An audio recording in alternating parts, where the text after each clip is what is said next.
This news update is brought to you by...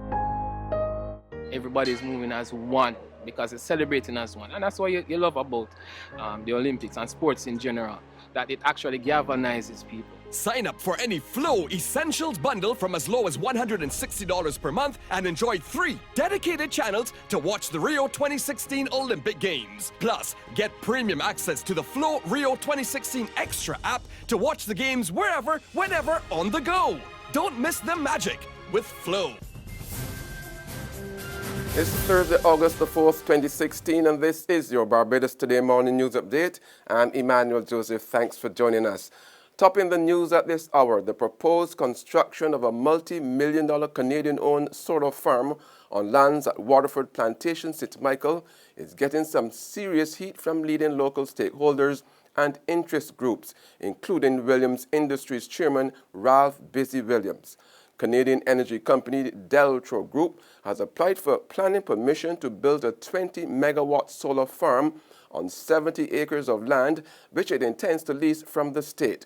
Chief Town Planner Mark Cummins confirmed to Barbados Today that the company had applied for permission to establish the project, but that no decision had yet been issued. However, the likelihood of such a project being built by a foreign company is not sitting well with Williams, and the prominent businessman and renewable energy entrepreneur is already crying foul. The idea of bringing foreigners in here to build photovoltaic and alternative energy is simply, it makes no sense. It is very, very short term. What it does, it means that instead of sending our foreign exchange overseas to pay for oil, we will be sending it overseas to pay dividends on the profits made by the foreign companies. So we're no better off. The proposed solar farm is also getting resistance from the Barbados Renewable Energy Association, although its executive director, Clyde Griffith, has said it did not expect it to materialize. Griffith told Barbados Today that the Barbados Light and Power Company had already written off any possibility of being able to accommodate an additional 20 megawatts on its grid. I'm not going to put Bria in that position to support a company which comes and says it wants to build a 20 megawatt solar farm. Meanwhile, Chief Town Planner Cummins said yesterday to count him out of any proposal by businessman Mark Maloney to broker an out-of-court settlement over a controversial structure erected at his rock-hard cement facility at lots 3 and 7 Flower Mill site, Spring Garden, St. Michael. The Town and Country Planning Department has taken the company to court, accusing it of breaching a stop notice instructing that no further development occurs at the site. A court recently granted the company a stay, blocking any further sanction against it until its own appeal is heard in the High Court later this year. But when asked yesterday if he would agree to an out-of-court settlement, the Chief Town Planner said such a deal was out of his hands and would more appropriately fall to the Solicitor General. The parties to the case were back in court again yesterday, but hearing was adjourned until September 12th. In other news now, some masquerade band leaders are expressing outrage at the number of semi-nude costumes displayed at the just concluded Republic Bank Grand Kadooment. They are calling on the National Cultural Foundation to consider putting a halt to the rising number of skimpy costumes allowed in bands on Kadooment Day. Award-winning designer Betty West said she paraded on Monday and she was shocked at the number of semi-nude women on the road, describing some as disgusting. You could be sexy but covered. I saw big women with cellulite, big women. The string was so far up that you wouldn't see nothing. You know, for me, that is not on. And veteran band leader Gwyneth Squires, who again swept the awards this year, shared similar outrage, telling Barbados Today some of the costumes she saw on the road ought to have landed the revelers behind bars. Some of those band leaders don't study what you wear, you know. They study their money to put in the pocket. That's what they study. I don't care about them. I don't study money to put in my pocket. I study that when I'm on the road, I look decent. However, while president of the Barbados Association of Masqueraders, Chetwin Stewart, admitted that some costumes were too revealing, He said it was what the revelers wanted. There's regional and international news after this short break. Lord, these papers ain't selling at all. Get your paper.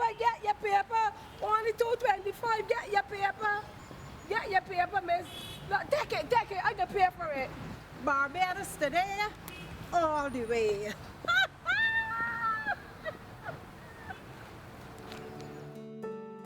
Barbados Today. News you can trust.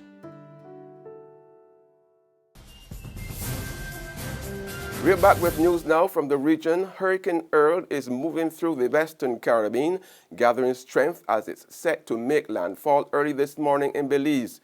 Earl was forecast to become a Category 1 hurricane before landfall in the Central American country. A hurricane warning is in effect from Puerto Costa Maya, Mexico, south to the Belize-Guatemala border, as well as the Bay Islands in Honduras. There is a tropical storm warning out for much of the Honduran coast, as well as parts of the Mexican Yucatan Peninsula, south of Cozumel. In more regional news now, a number of HIV-infected patients in Tobago are dying unnecessarily as a conflict between the Tobago Health Promotion Clinic and the Tobago Regional Health Authority remains unresolved. More in this TV6 News report. On July 17th, 56 bottles of antiretroviral medication for HIV patients in Tobago went missing from the Tobago Health Promotion Clinic. The matter was investigated by the TRHA, and according to Acting CEO Dr. Nathaniel Duke, it is now in the hands of the police.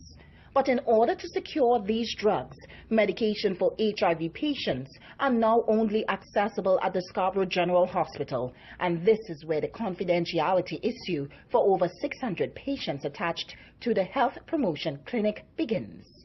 We have patients who refuse to go to the hospital because their identity would be disclosed, and now in limbo. Several of them have told me they refuse to go to the hospital. They will rather die than go up there. Psychologist Pantin told the TV6 only last Friday a 17-year-old HIV patient who sought medical attention at the Scarborough General Hospital died, and she is not the only one. And on the international scene, a woman has died and 5 others were injured in a knife attack in Russell Square, central London last night. Police and ambulance crews were called to reports of a man in possession of a knife and injuring people. Up to 6 injured people were found at the scene. One woman was pronounced dead a short time later.